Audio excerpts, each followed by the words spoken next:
और साथियों, सबसे पहले मैं महायोगी गुरु गोरखनाथ की पवित्र धरती को श्रद्धापूर्वक नमन करता हूं। सांसद खेल प्रतियोगिता में शामिल हो रहे सभी खिलाड़ियों को मैं बधाई देता हूं, अपनी शुभकामनाएं देता हूं। आप सभी ने बहुत मेहनत की है। इस प्रतियोगिता में कुछ खिलाड़ियों को जीत मिली होगी, कुछ को हार का सामना करना पड़ा होगा। खेल का मैदान हो या जीवन का मैदान, हार जीत हमेशा लगी रहती है। मैं खिलाड़ियों को यही कहूंगा कि अगर आप यहां तक पहुंचे हैं तो आप हारे नहीं हैं। आपने जीतने के लिए बहुत कुछ सीखा है, ज्ञान अर्जन किया है, अनुभव प्राप्त किया है और यही तो सबसे बड़ी पूंजी है। आप देखिएगा आपकी स्पोर्ट्स स्पिरिट कैसे भविष्य में आपके लिए सफलताओं के दरवाजे खोल देगी। मेरे युवा साथियों, मुझे बताया गया है कि इस प्रतियोगिता में कुश्ती, कबड्डी, हॉकी जैसे खेलों के साथ साथ चित्रकारी, लोकगीत, लोक नृत्य और तबला, बांसुरी आदि के कलाकारों ने भी भाग लिया है।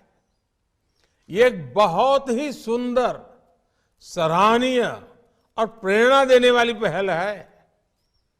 प्रतिभा चाहे खेल की हो या फिर कला संगीत की, उसकी स्पिरिट और उसकी एनर्जी एक जैसी होती है। खासकर जो हमारी भारतीय विधाएं हैं, जो लोक विधाएं हैं, उन्हें आगे बढ़ाने की नैतिक जिम्मेदारी भी हम सब पर साझी जिम्मेवारी है। रवि किशन जी खुद तो इतने प्रतिभावान कलाकार है ही, इसलिए स्वाभाविक है वो कला की अहमियत को बहुत अच्छे तरह से समझते हैं। मैं इस आयोजन के लिए रवि किशन जी को विशेष रूप से बधाई देता हूं। साथियों, बीते कुछ सप्ताह में सांसद खेल महाकुंभ में ये मेरा तीसरा कार्यक्रम है। मैं मानता हूं कि अगर भारत को दुनिया की श्रेष्ठ स्पोर्टिंग पावर बनना है तो उसके लिए हमें नए नए तौर तरीके ढूंढने होंगे, नए रास्ते चुनने होंगे, नई व्यवस्थाओं का भी निर्माण करना होगा। ये सांसद खेल महाकुंभ ऐसा ही एक नया मार्ग है, नई व्यवस्था है। खेल की प्रतिभाओं को आगे बढ़ाने के लिए ये बहुत जरूरी है कि स्थानीय स्तर पर निरंतर खेल प्रतियोगिता होती रहे। लोकसभा स्तर पर इस तरह की प्रतियोगिताएं स्थानीय प्रतिभाओं को तो निखारती ही है, साथ ही पूरे क्षेत्र के खिलाड़ियों के मोरल को भी बूस्ट करती है। आप देखिए, इससे पहले जब गोरखपुर में खेल महाकुंभ हुआ था तो उसमें करीब 18-20 हजार खिलाड़ियों ने हिस्सा लिया था। इस बार ये संख्या बढ़कर करीब 24-25 हजार हो गई है।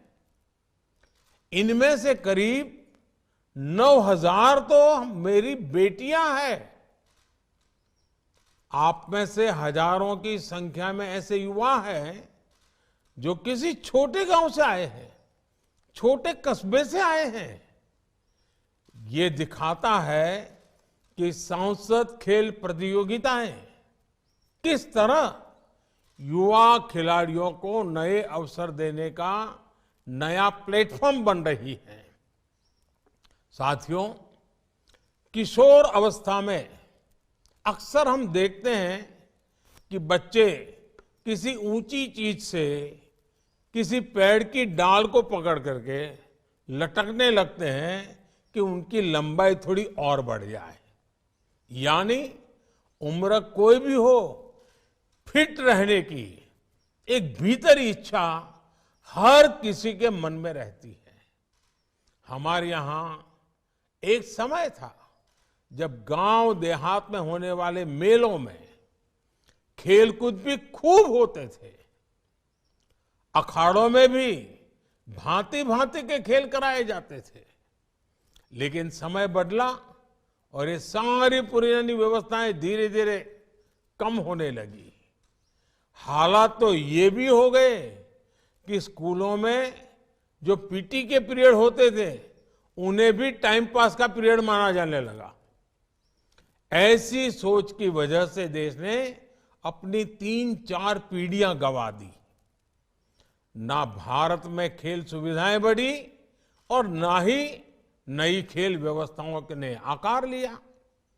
आप लोग जो टीवी पर तमाम तरह के टैलेंट हंट कार्यक्रम देखते हैं तो ये भी पाते हैं कि उसमें कितने ही बच्चे छोटे छोटे शहरों के होते हैं। ऐसे ही हमारे देश में बहुत सारा गुप्त और सुप्त सामर्थ्य है जो बाहर आने के लिए लालायित है।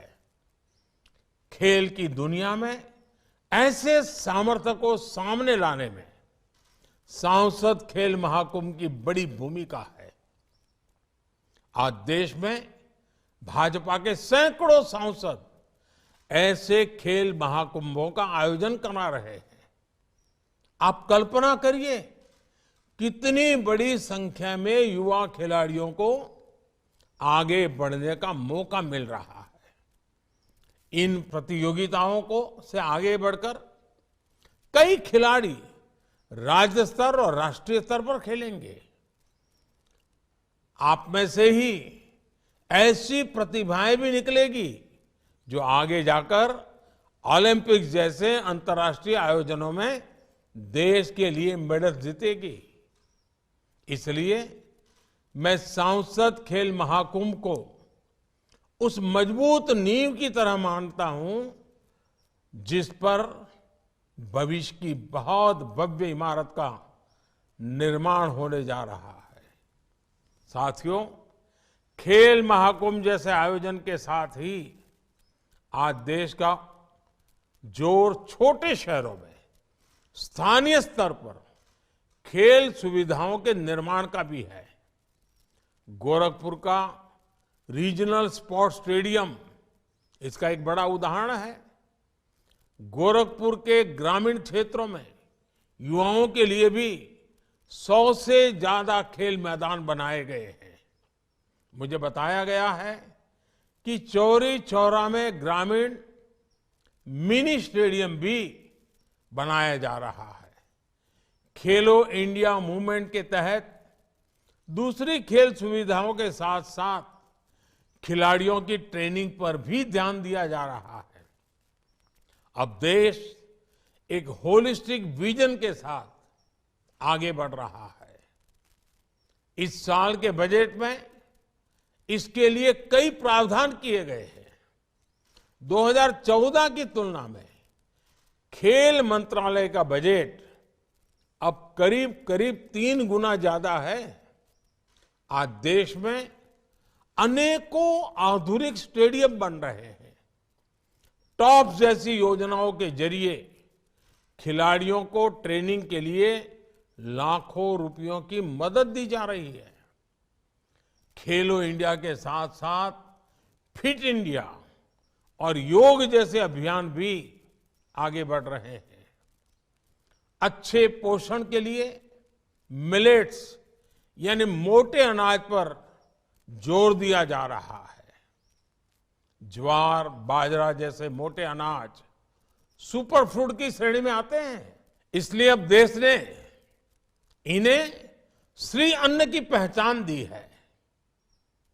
आप सभी को इन अभियानों से जुड़ना है, देश के इस मिशन को लीड करना है। आज ओलंपिक्स से लेकर दूसरे बड़े टूर्नामेंट्स तक जिस तरह भारत के खिलाड़ी मेडल जीत रहे हैं, उस लीगेसी को आप जैसे युवा खिलाड़ी ही आगे बढ़ाएंगे। मुझे पूरा विश्वास है कि आप सब इसी तरह चमकेंगे और अपनी सफलताओं की चमक से देश का नाम भी रोशन करेंगे। इसी शुभकामना के साथ आप सभी का बहुत बहुत धन्यवाद।